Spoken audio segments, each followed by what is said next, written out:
आज आप सभी की क्लास जो है वो ग्रुप्स के बारे में है। इस क्लास में हम लोग डिस्कस करेंगे कि आप ग्रुप क्यों बनाते हैं और इन ग्रुप का क्या उपयोग होता है, इन ग्रुप से हमको क्या बेनिफिट है, इनसे जुड़े हुए कौन कौन से लेजर हम लोग प्रयोग करते हैं।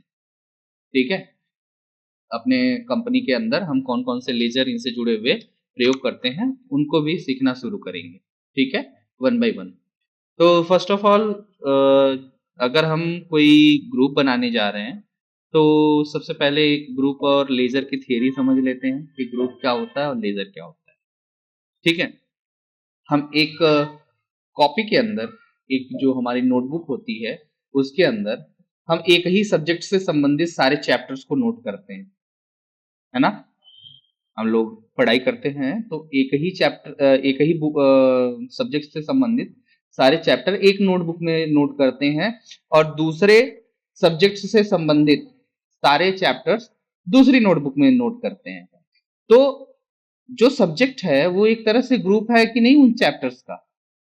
जो सब्जेक्ट है हमारा वो उन चैप्टर्स का ग्रुप है, जो कि ये बताता है कि ये वाला चैप्टर इस वाले सब्जेक्ट से संबंधित है।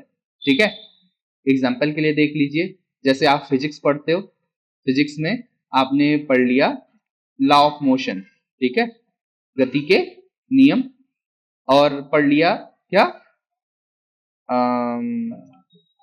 परावर्तन। ठीक है, परावर्तन भी फिजिक्स का ही चैप्टर है ना। तो क्या ये आपके किसी केमिस्ट्री के चैप्टर से मैच करेंगे, या आप ये कह सकते हो कि ये सब जो चैप्टर हैं वो केमिस्ट्री के हैं? नहीं ना, आप कहोगे नहीं ये चैप्टर्स कौन से सब्जेक्ट के हैं, फिजिक्स के हैं। आपको कैसे पता चला? क्योंकि आप जब पढ़ते हो तो वो फिजिक्स सब्जेक्ट के लेक्चर में पढ़ाया जाता है और केमिस्ट्री वाले चैप्टर्स केमिस्ट्री के लेक्चर में पढ़ाए जाते हैं और वहीं पे नोट करवाए जाते हैं केमिस्ट्री की नोटबुक पे। ठीक है, तो सेम उसी प्रकार से अगर आपके कंप्यूटर में जो लेजर बनाए जाते हैं उनका भी एक क्या होता है, ग्रुप होता है, जो कि उनके नेचर को डिसाइड करता है। ठीक है, जो कि उनके क्या डिसाइड करता है, नेचर को डिसाइड करता है। तो अगर नेचर को डिसाइड कर दिया जाए तो हमें वो चैप्टर्स, वो खाते ढूंढने क्या हो जाएंगे, बहुत आसान हो जाएंगे। अच्छा, जैसे अभी मैं आपको कहूं कि आप जाओ लॉ ऑफ मोशन के चैप्टर को खोल लो, तो क्या आप फिजिक्स की बुक खोलने की बजाय केमिस्ट्री की बुक खोलेंगे?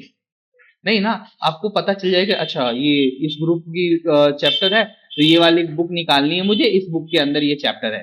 ठीक है, तो आप फटाफट खोल लोगे, है कि नहीं। तो उसी प्रकार से कोई भी लेजर जो होता है किसी भी कंपनी में, वो बहुत छोटा सा एक चैप्टर इतना वैल्यू रखता है। ठीक है, किसी भी बुक के अंदर एक चैप्टर जितनी ही वैल्यू किसकी होती है, लेजर की होती है, क्योंकि वो केवल एक पर्सन से संबंधित डाटा को रिकॉर्ड करता है। और कंपनी का लेन देन बहुत लोगों से होता है, 1000 1500 2000 लोगों से भी हो सकता है, लाखों लोगों से भी हो सकता है। तो क्या आप उस व्यक्ति से संबंधित खाते को ढूंढने के लिए आप पूरे लेजर चेक करोगे?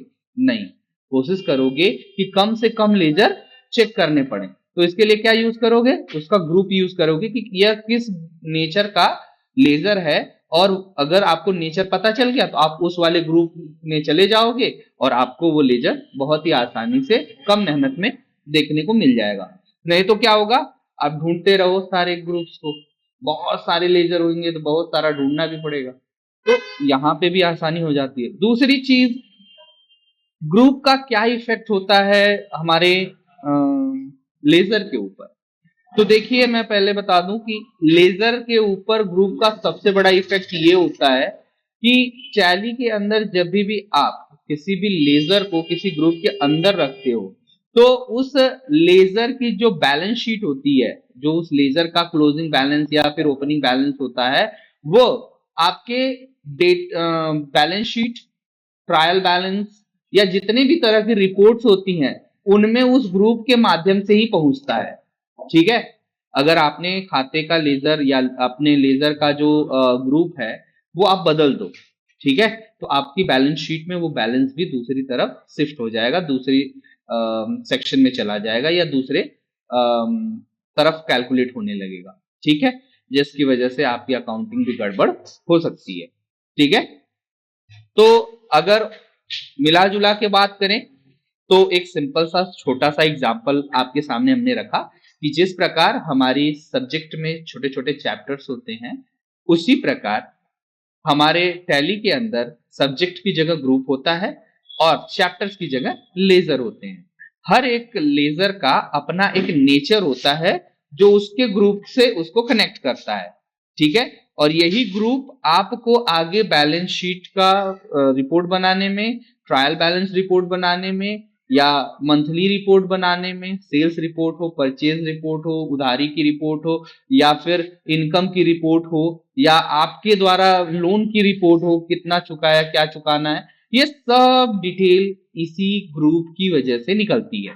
तो अगर आप अपने लेजर का सही ग्रुप नहीं चुनोगे तो आपके लिए हो जाएगी परेशानी और आप हो जाओगे कंफ्यूज, और आपके जो अकाउंटिंग का सिस्टम रहेगा वो भी गड़बड़ हो जाएगा।